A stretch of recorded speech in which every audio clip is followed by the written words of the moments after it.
Bonjour à tous, je suis Cécilia de Rovert et vous écoutez le podcast qui vous aide à surmonter le burn-out et retrouver énergie, clarté et épanouissement dans votre carrière. Si le burn-out fait si honte, c'est parce que souvent, quelque part, on peut penser qu'on a échoué ou qu'on est faible. Et ces pensées activent une émotion très particulière, vous l'avez compris, la honte. C'est une émotion qu'on retrouve très souvent dans le burn-out et j'ai envie de dire encore plus souvent chez les personnes très performantes. Et même si c'est très difficile à reconnaître, le burn-out, il arrive souvent avec ce qu'on pourrait appeler un passage caché. Pendant la phase de burn-in, ce passage, c'est la honte.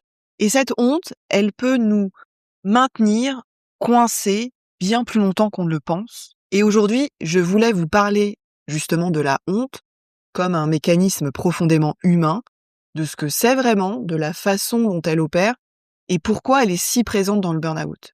Alors comme je le dis souvent à mes coachés, la honte, c'est juste une émotion, et c'est une émotion très particulière, parce que la honte, elle est toujours liée à ce que vous êtes en tant que personne. Si la honte était liée à quelque chose que vous feriez, on l'appellerait de la culpabilité. La culpabilité, elle est créée par la pensée « j'ai fait quelque chose de mal », alors que la honte, elle est créée par la pensée « je suis quelque chose de mal ». Il y a profondément quelque chose qui cloche chez moi, et donc la honte, elle est très liée à l'identité qu'on s'attribue. Et cette différence, elle est fondamentale parce que, quelque part, la culpabilité, ça peut être une émotion productive et même vertueuse si elle vous amène à réfléchir à vos valeurs pour les mettre en œuvre au quotidien. Si quelque part vous les avez transgressées, finalement, la culpabilité, elle vous invite à vous demander comment réparer vos erreurs ou faire autrement. Donc avec la culpabilité, on a toujours le choix d'agir, on peut s'excuser, réparer, compenser, peut-être revisiter ses valeurs, décider de faire autrement. Et avec la honte, ce n'est pas le cas en fait. La honte, elle ne peut pas être résolue par notre cerveau en essayant plus fort, ni en se corrigeant, ni par une action corrective.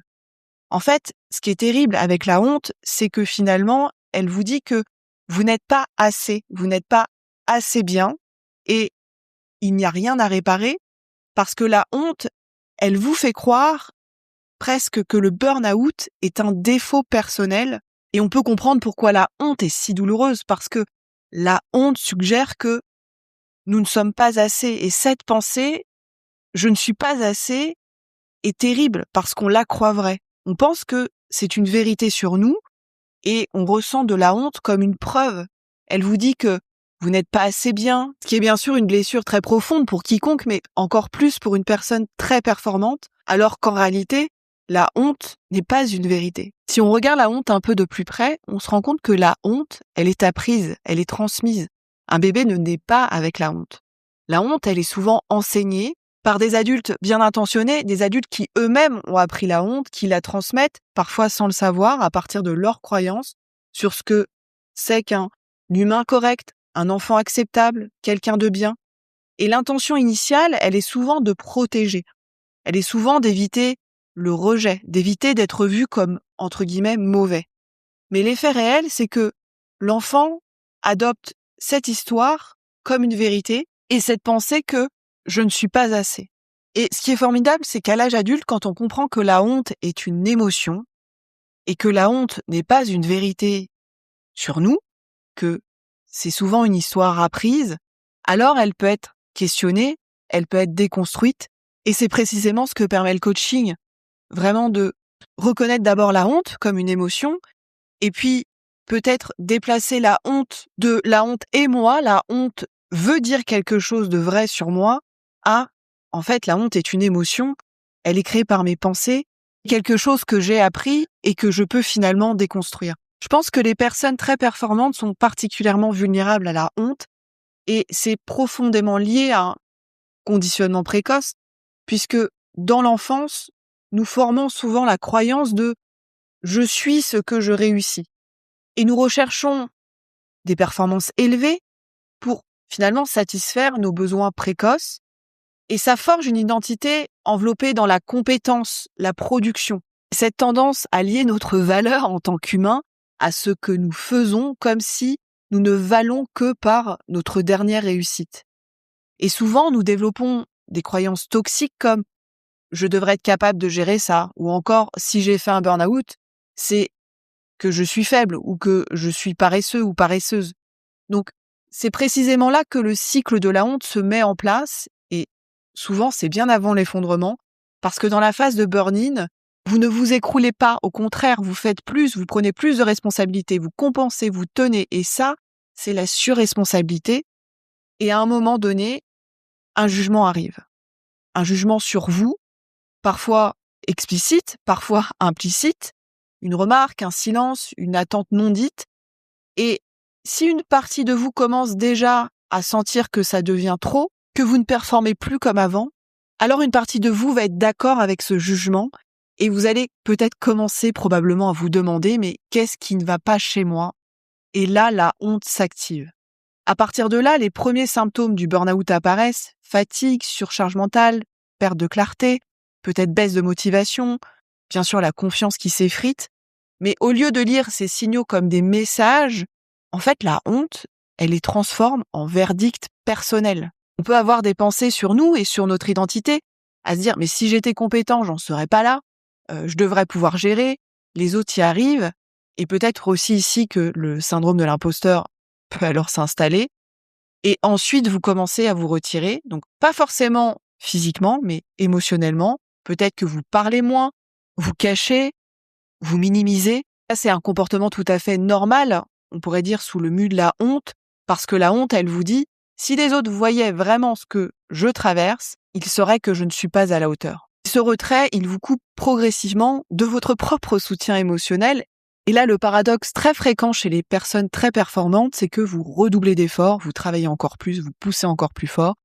Mais dans cet état, on va dire, de siège intérieur, en fait, ça ne fait qu'aggraver les choses. Votre système nerveux, il est en alerte permanente.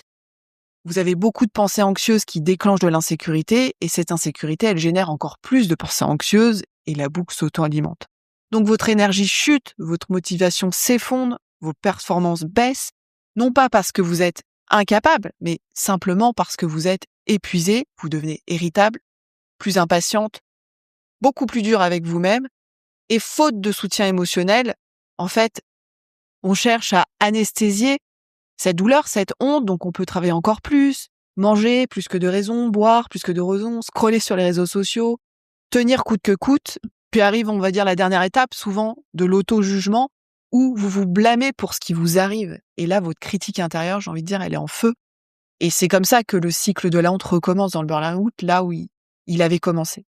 Et si en écoutant cet épisode, une partie de vous se dit « je crois que je suis là-dedans », alors laissez-moi vous dire une chose importante. Vous n'avez rien à comprendre de plus aujourd'hui, vous n'avez rien à analyser, surtout vous n'avez rien à corriger.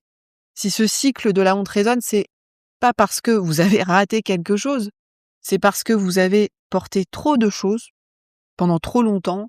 Et le simple fait d'entendre ces mots, de mettre un peu de langage, de mots sur ce que vous vivez, c'est déjà un premier mouvement hors de la honte. On ne sort pas de la honte en se regardant mieux, on sort quand on arrête de se juger d'y être.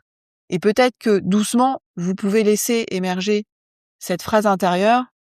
Ce n'est pas une faiblesse, c'est le signe que j'ai tenu, que j'ai porté, que j'ai essayé, bien plus longtemps que ce qui était soutenable.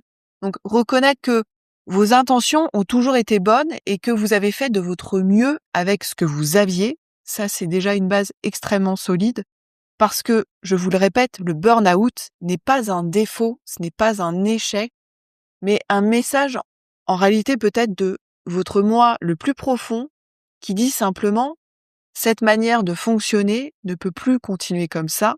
Et si vous entendez ça, alors peut-être que le mouvement juste, ce n'est pas de pousser encore plus fort, mais c'est de commencer à vous soutenir à travers cette transformation nécessaire peut-être vers une prochaine phase de votre vie. Et ça commence souvent par une autre qualité de relation à vous-même. Ces pensées d'auto-indulgence, d'autocritique qui créent souvent la honte, pouvoir les replacer peut-être avec de l'autocompassion, cette capacité à vous parler comme si vous parliez peut-être à quelqu'un que vous aimez profondément et qui serait dans la même situation que vous. Qu'est-ce que vous lui diriez avec quel ton, quelle humanité. Parfois, laisser juste cette voix prendre un peu plus de place, ça peut changer beaucoup de choses parce que la honte, en réalité, elle se nourrit de l'isolement et la connexion à soi, aux autres, ça peut être un véritable antidote parce que vous n'êtes pas censé tout comprendre, ni tout résoudre, tout seul.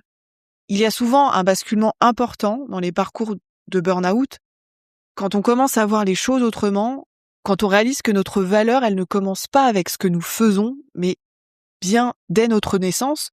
Tous les bébés naissent complets, dignes d'amour et d'appartenance, avant même d'avoir fait quoi que ce soit. Alors, si aujourd'hui la honte murmure que vous seriez indigne, pas assez, peut-être quelque part défectueux, ce n'est pas une vérité. C'est quelque chose qui a été appris, peut-être appris par une histoire, un contexte, appris à partir de croyances, qui n'étaient sans doute pas les vôtres au départ.